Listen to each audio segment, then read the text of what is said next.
আচ্ছা, এইভাবে ঝিঙে দিয়ে, পুঁইয়ের ডাঁটা দিয়ে, আলু দিয়ে মাছের ঝাল কেউ কি রান্না করেছেন?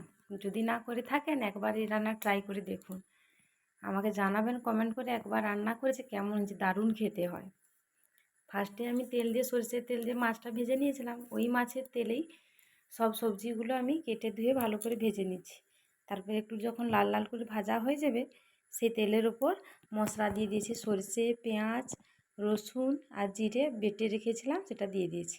তারপর মশলাটা কষানোর পরে টমেটো আর লঙ্কা গুঁড়ো দিয়ে দিয়েছি, হলুদ গুঁড়ো, লবণ এইসব দিয়ে যখন মশলাটা ভালো করে জল দিয়ে কষিয়ে নিয়েছিলাম, কষানোর পরে মাছগুলো দিয়ে দিয়েছিলাম।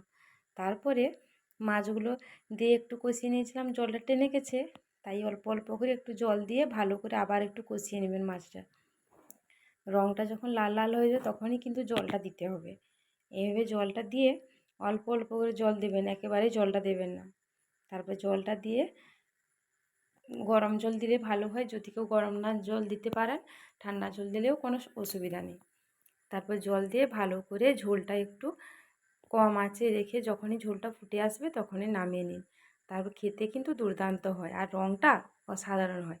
একবার রান্না করে দেখবেন কিন্তু কেমন হয়, আর অবশ্যই জানাবেন, পাশে থাকবেন। ধন্যবাদ।